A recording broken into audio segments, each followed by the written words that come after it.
Welcome back to Movie Recap. Today I'm gonna show you a 2006 biographical drama film called Pursuit of Happiness. Spoilers ahead. Sit back, relax, and enjoy. The film opens in San Francisco, 1981.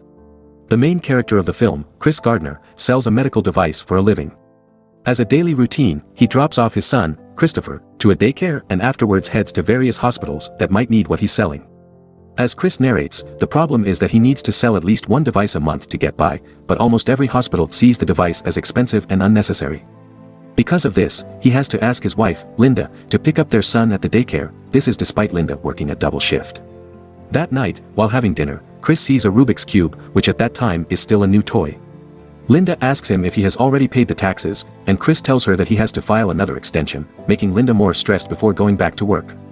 After Linda leaves, Chris tries to solve the Rubik's Cube but finds it reasonably easy. The following day, while walking down the street, he sees a businessman with a nice car. Chris asks the man what he does for a living, and the man tells him that he's a stockbroker. After Chris comments that the job needs high education, the man responds by saying that it's not required because one only has to rely on his math and social skills.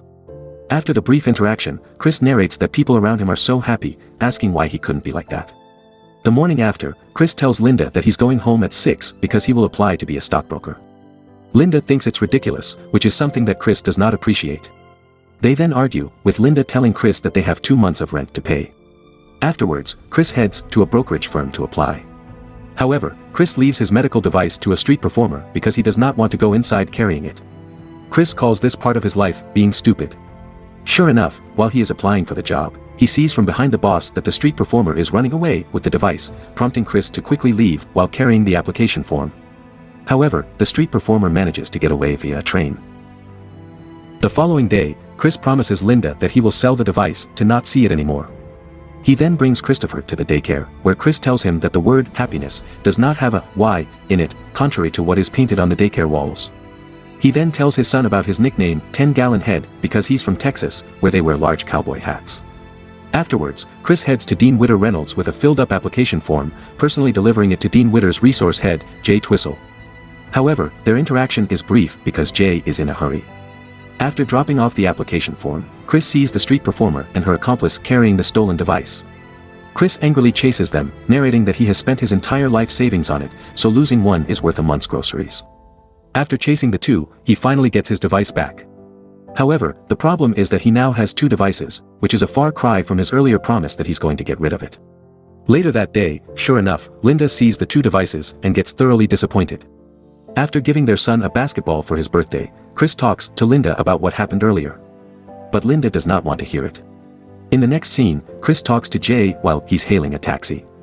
Chris tells him about the application form that he submitted a month ago, but Jay tells him he has to go somewhere. Chris then takes this as an opportunity to talk to Jay by telling him that he's going to the same place as Jay. Because of this, they both take the same taxi. Inside the taxi, Jay is focused on solving the Rubik's Cube while Chris is talking about his skills and personality. Noticing this, Chris asks to solve the cube, and Jay does not believe him.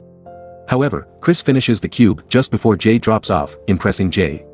However, he leaves Chris behind, which means that Chris has to pay the fare. Stopping at a stoplight, Chris makes a run for it and successfully escapes via a train, but he leaves behind his device after the train door closes on his hand. That day, Chris calls Linda to apologize for not being on time. Furious that she missed her shift, Linda tells Chris that she and Christopher are leaving. Sure enough, Chris goes home to find his wife and son gone. However, just then, he receives a call from Jay, telling him to write down his secretary's number so that they can talk tomorrow. Because there is no pen and paper nearby, Chris has to memorize the numbers and go to a nearby store to write it down on paper. The following day, Chris confronts Linda, who has just dropped off their son at the daycare. After Linda tells him that she's not happy anymore, Chris allows her to leave but that she can't take their son. Later that day, Chris brings his son home. That night, the landlord asks Chris for the rent, but Chris pleads with him to let him stay there for a while to pay him. The landlord agrees to let him stay for 10 days more. In addition, Chris will paint their rooms himself. The next day, while painting the walls white, a knock is heard at the door. Upon opening it, Chris sees 2 policemen who tell him to go with them to the station. Chris pays for the parking ticket at the police station, but the police officer tells him that it will be verified at 9:30 in the morning. Chris has no choice but to call Linda to take care of their son while he's gone for the day. Linda accepts, but on the condition that she's going to return their son late. Because of this, he stays at the station for the night. The following day, Chris runs for the interview at Dean Witter's. Because he has no time to change, he goes there still wearing his clothes from yesterday. There, Chris arrives, much to the noticeable disappointment of the panel. He then tells the panel, without sugarcoating it, that he got arrested yesterday for failing to pay parking tickets. As the interview progresses, the head, Mr. Frome, seems to be unimpressed with Chris. However, in the end, Chris manages to make the panel laugh. Afterwards, Jay congratulates Chris for successfully interviewing without wearing formal attire. However, Chris tells him that he'll think about the job because he learns that there is an intern period where he will not be paid at all. But Jay urges him to continue. After the interview, Chris heads straight to his house, waiting for his wife and son to arrive. Linda arrives with Christopher a little bit later. That night, while Christopher is asleep, Linda tells Chris that she's heading to New York to work as a waitress. Chris agrees, but only if their son stays with him. Linda believes that Chris can take care of their son, so she tearfully leaves them for good. The following day, the father and son move 2 blocks down to a nearby motel with the help of Chris' friend. Because it is Saturday, Chris invites his son to come play basketball. While shooting the ball, Christopher tells his father that he dreams of going pro. Chris, however, tells his son that he might not have a chance, so he should stop aiming for something like that. Chris then sees how his son's attitude changes. Seeing this effect of what he said to his son, Chris encourages his son not to let other people tell him that he can't do something, not even him. They then head to a hospital to sell their medical device, and the hospital agrees to buy the device they have, thereby securing the father and son at least a bit of money to get by. The following day, Chris heads to the internship to learn about the trade. During a lunch break, Chris meets and greets Mr. Frome in the street. However, their conversation has to be cut short because Chris spots the device he left behind during his earlier escape from the taxi driver. Chris then chases after the guy carrying the device but fails because he gets hit by a car. While he can stand, Chris finds out that he has lost his shoe, so he returns to the program with a missing shoe. Afterwards, the film shows various scenes where Chris is ordered around all the time to buy this and that. In the next scene, Chris seems to have no success with the names on his sheets. He then decides to immediately jump to the company's CEO in hopes that something might happen with that. Luckily, he gets an opportunity to have a meeting with the CEO. As he is running out of the building, his internship boss, Mr. Farkesh, unluckily asks him to park his car somewhere. Because of this, Chris misses the meeting. That night, while eating at a diner, Chris tells his son to assist him tomorrow on a trip. He only convinces him to come when he tells his son that they might possibly go to a football game. The following morning, Chris goes to the house of the CEO he called earlier, Mr. Ribbon. He then thanked Mr. Ribbon for the opportunity yesterday, although he missed it. Mr. Ribbon then invites the father and son to come with them because Chris tells him they are going to the football game. Seeing this as an opportunity, Chris and Christopher go with Mr. Ribbon and his son. During the game, Mr. Ribbon tells him that while he likes Chris, there is no chance that he's going to accept his offer. The upside of this is that Chris gets to talk with Mr. Ribbon and his businessman friends. While things seem to go great, all of this changes when, on a particular day, the IRS takes some money from Chris' bank account as payment for his unpaid taxes. Because of this, he is now broke. To have a bit of money, Chris asks his friend for the money he owes him. However, his friend thought that it's already paid and they drove the father and son to the motel. Chris becomes frustrated with this, prompting his friend to close the door on him.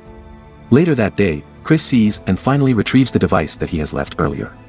They then immediately head from place to sell the device, only to find out it's broken. While the hospital will still pay for it when it gets fixed, Chris feels distressed.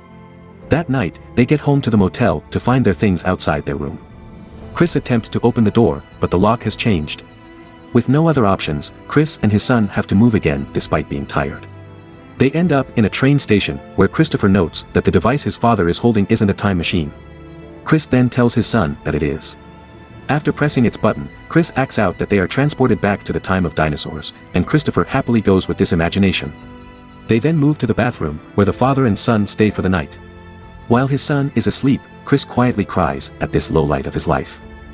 In the next scene, Chris and his son go to a homeless shelter but get rejected because only women and children are allowed.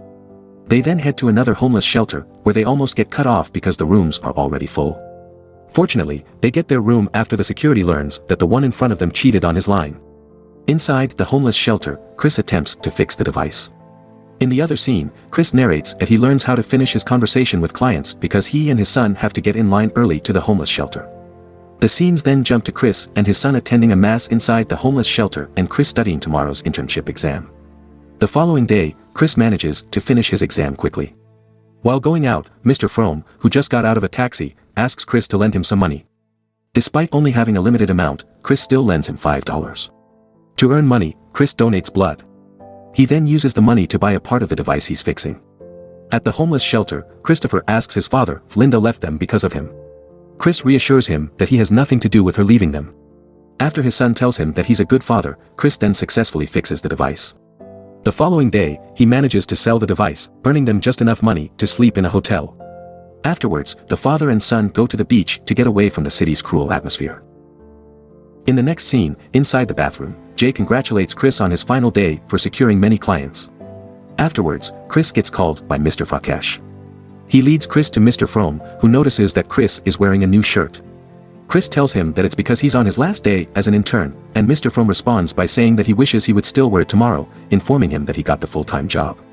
Chris, struggling to hold back tears, thanks the panel, and Mr. Frome returns the $5 he borrowed from him. Chris then goes outside the building, narrating that this part of his life is called happiness. He then heads straight to his son in the daycare and hugs him tight. The film reveals that Chris manages to establish his investment firm. The film then ends with Chris and his son walking somewhere while joking around, with the real Chris Gardner passing by them. The epilogue reveals that Chris has secured a multi-million-dollar deal. Thanks for watching. Subscribe for more videos like this to help the channel out. Have a nice day.